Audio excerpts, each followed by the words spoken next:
구원, 로마서의 언어로 의롭게 되는 것, 구원받는 것은 우리의 노력이나 재능으로 얻어지는 것이 아닙니다. 구원은 은혜로 받는 선물입니다. 에베소서 2장 8절 잘 알죠. 너희는 그 은혜에 의하여 믿음으로 말미암아 구원을 받았다. 은혜로 받는 구원, 믿음으로 받는 구원은 하나님의 선물이다. 이 선물이라는 말도 은혜라는 말입니다. 은혜. 기독교를 기독교답게 하는 단어가 은혜입니다. 로마서 5장에서 6장, 8장까지는 구원, 의롭게 됨을 이야기하면서 은혜를 깊이 있게 설명하고 있습니다. 로마서 5장에서 말했죠. 죄가 더한 곳에 은혜가 넘쳤다. 죄가 더한 이 세상에 넘치는 하나님의 은혜, 그 은혜가 우리를 의롭게 하였다. 5장 20절까지 말했습니다. 그리고 21절에서 말하죠. 그 은혜가 우리에게 왕노릇하고 그 은혜가 우리를 영생의 구원에 이르게 한다 말씀하고 있습니다. 로마서 6장은 어떨까요? 넘치는 은혜 아래에 우리가 살고 있다. 그래서 6장 15절 너희가 법 아래에 있지 않고 은혜 아래에 있으니 죄를 더 지으리오. 이 말은 6장 1절 2절을 반복하는 거예요. 그럴 수 없느니라. 6장 15절부터 23절 이어지는 내용들을 쭉 보면 강조하는 단어가 있습니다. 종이라는 단어예요. 종. 그래서 이 8절, 9절로 된 이 짧은 성경에서는 종이라는 말이 9번 나옵니다. 노예라는 말이에요. 종. 그리고 종하면 연상되는 말이 있죠. 순종한다, 복종한다는 뜻 아니겠어요? 일한다. 이 순종이라는 말을 4번 또 이어서 사용하고 있습니다. 여러분, 누구에게 순종하느냐에 따라서 누구의 종인가가 나타나는 것입니다. 법 아래 있으면 죄의 종이지만 은혜 아래 있으면 의의 종이다. 그것을 말하려고 하는 거예요.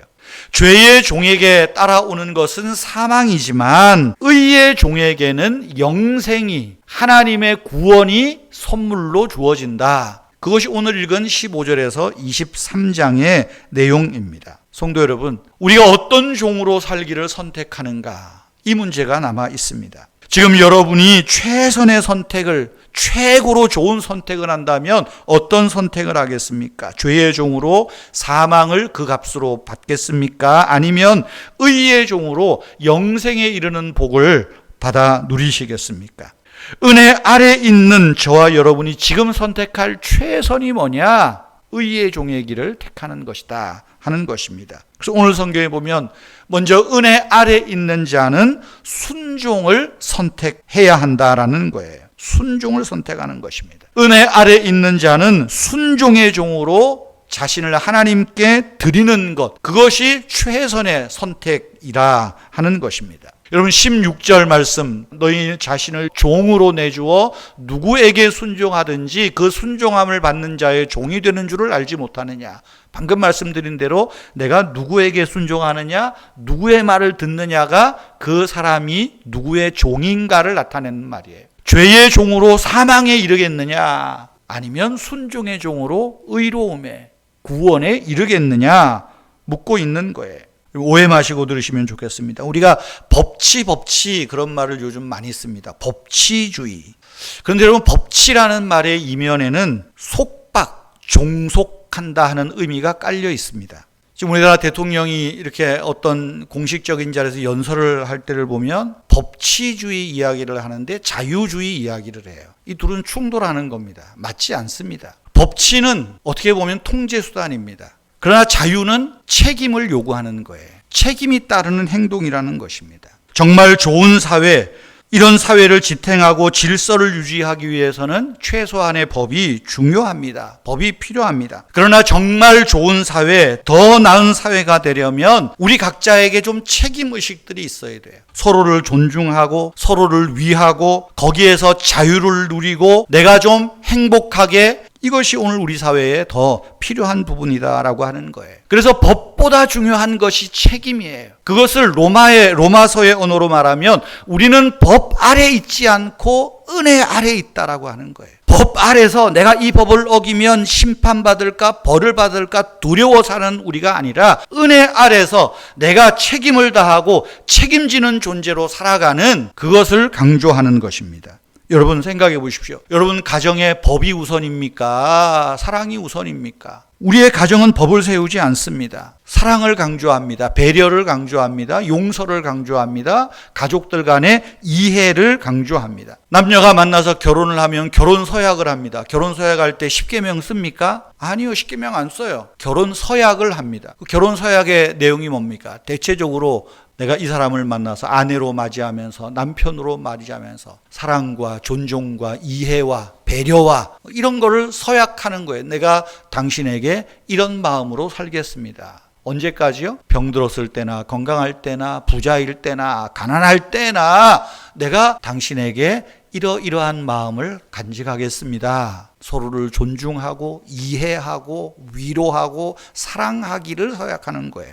자녀들을 양육할 때는 어떻습니까? 자녀들에게 10계명 씁니까? 안 씁니다. 자녀들을 사랑하고 배려하고 좀 이 아이가 사회에 나가서 책임 있는 성인으로 자라가도록 양육하는 것 아니겠습니까? 가정마다 자녀들을 양육할 때 법과 규범을 잔뜩 세워가지고 너 이렇게 하지 않으면 한 끼 굶는다, 너 이렇게 하지 않으면 용돈 얼마 깎는다, 이러지 않잖아요. 그런 가정 없지 않습니까? 가정은 법 아래 있지 않고 은혜 아래 있습니다.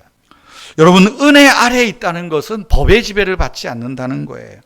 법의 처벌이 두려워서 내가 벌벌 떨면서 순종하지 않는 것입니다. 은혜 아래 있는 자는 감사로 사랑으로 은혜에 순종하기를 결단하는 것입니다. 그것이 성경에서 말하는 순종의 종으로 의에 이른다 하는 것입니다. 17절 보십시오. 하나님께 감사하리로다. 순종의 종으로 의에 이른다. 하나님께 감사하리로다. 감사의 반응이에요. 그리고 뒤에 나오죠. 너희에게 전하여 준 바 교훈의 본을 하나님의 말씀을 마음으로부터 내가 순종한다. 은혜 아래에 있는 사람은 은혜에 순종하기를 선택하고 결정하는 것입니다. 그것이 은혜 아래에 있는 자의 삶이라는 것입니다. 여러분, 우리의 순종이 완전한가요? 그렇지 않습니다. 우리는 여전히 죄의 습관들을 벗어나지 못할 때 많습니다.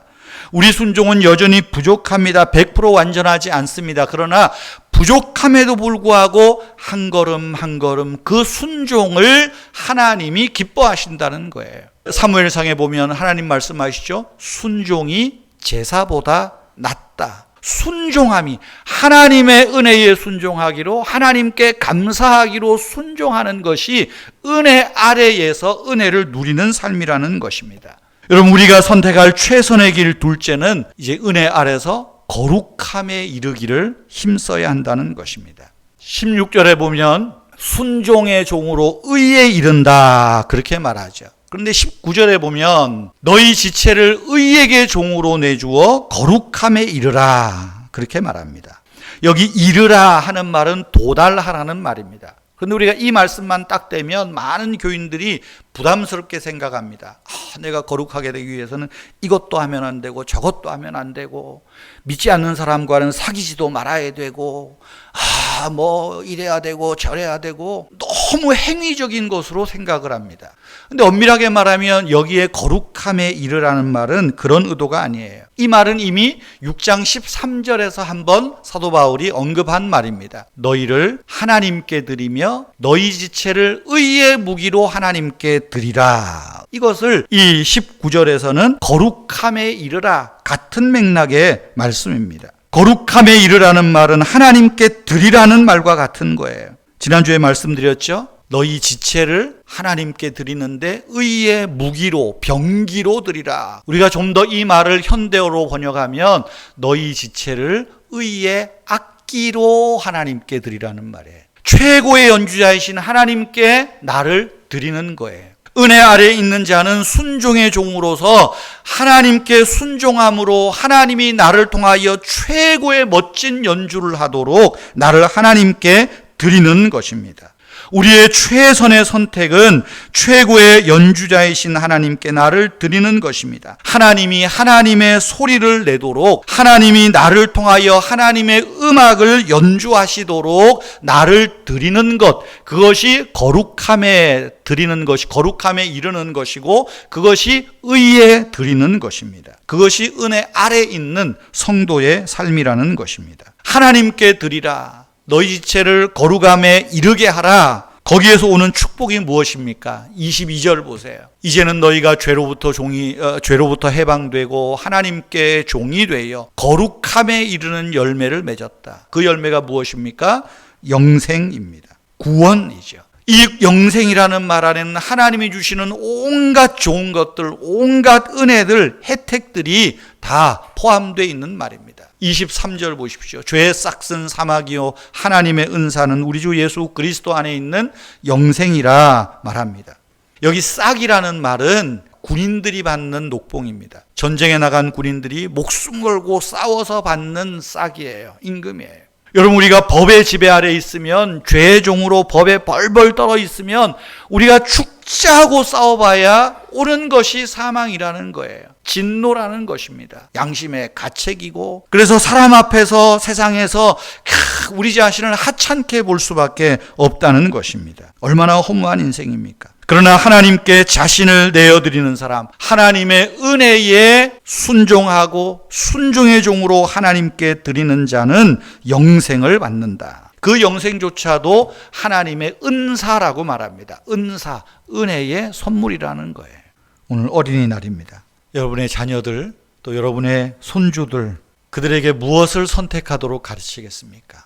법의 지배가 아니라 은혜 아래 살도록 좀 그런 선택의 기회를 주시면 좋겠습니다. 하나님께 순종하고, 더 나은 것에 순종하고, 은혜에 반응하는 삶, 은혜에 책임지는 삶을 살도록 여러분의 자녀들, 여러분의 손주들에게 좀 보여주고 가르쳐주고 여러분의 믿음을 나타내시면 어떻겠습니까? 세상은 죄가 넘친다고 말합니다. 그러나 죄가 더한 곳에, 넘치는 곳에 하나님의 은혜가 넘친다. 우리 자녀들에게 가르쳐 주십시오. 그래서 우리 자녀들이 그 하나님의 은혜를 지금 선택하도록 길을 열어 주십시오. 여러분들을 통해서 우리 자녀들이 하나님의 은혜를 보게 하십시다. 그리고 그 은혜를 따라오게 하면 얼마나 좋겠습니까? 그래서 우리 자녀들이 우리를 이어서 하나님의 은혜 아래 살면서 그리스도 예수 우리 주 안에 있는 영생의 축복, 이 땅에서뿐 아니라 영원한 하나님의 복을 누리는 그런 자녀들로 우리가 좀 세워가고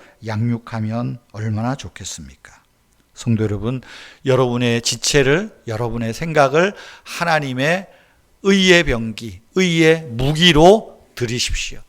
하나님께서 여러분들을 여러분들을 통하여 최고의 아름다운 연주를 하시도록 우리를 하나님께 드리고 하나님의 거룩함에 이르는 정말 은혜 아래 사는 복된 성도님들 다 되시기를 주님 이름으로 축복합니다.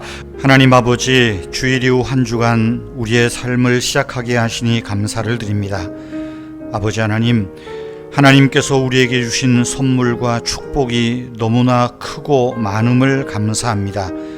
우리의 생명을 주셨고, 우리의 부모님들과 자녀들, 믿음의 형제와 친구들, 또한 교회와 우리의 환경과 우리가 소유하고 누리는 이 모든 삶의 터전들을 주셨음을 감사합니다. 아버지 하나님, 하지만 이 좋은 선물과 축복들이 어느새 우리에게 우상들이 되고 말았습니다. 우리가 살아있음이 이 자리가 사명의 자리가 아니라 단순한 욕망의 놀이터로 우리 탐심을 채우는 수단의 자리로 변절되고 말았습니다. 하나님이 맡겨주신 자녀들을 주님의 교양과 훈계로 양육하지 못하고 세상으로 내몰고 말았습니다. 믿음의 바톤을 우리 자녀들에게 이어주는 일에 게을렀습니다. 우리의 부모님들을 온 마음과 뜻과 정성을 다하여 사랑하지 못하고 공경하지 못하고 때로 부모님들에게 대들기도 하고 원망했던 우리의 어리석음들이 있습니다. 주여 용서하여 주시옵소서. 우리 머리와 마음으로는 신앙을 고백하지만 우리 행동에서는 무신론자처럼 살았음을 고백합니다. 사랑이신 하나님, 우리를 불쌍히 여기시고 용서해 주시옵소서. 십자가의 사랑으로 다시금 나를 새롭게 하여 주시옵소서. 하나님보다 더 높이려고 했던 것, 하나님보다 더 소중히 여기려 했던 것, 하나님보다 더 많이 생각했던 것들을 이 시간 다 토해내게 하옵소서. 이제는 먼저 하나님을 사랑하고 먼저 하나님께 감사하고 하나님을 자랑하는 사람으로 살겠습니다. 이제 어린이 주일을 지나고 또 어버이 주일을 앞두고 있습니다. 어버이날을 앞두고 있습니다. 우리 성도님들의 가정들마다 또 우리 교회가 정말 하나님 보시기에 아름다운 가정으로 세워지게 하시고 하나님이 주인 되며 하나님이 왕 노릇하시는 복 있는 가정들로 세워 주시옵소서. 우리를 이 한 주간에도 시험에 들게 하지 마시고 악에서 구하여 주시며 우리 부모님들 더욱더 심령에 육신에 또한 우울함 없게 하시고 강건함으로 함께하여 주시옵소서. 주 예수님의 이름으로 기도하옵나이다. 아멘.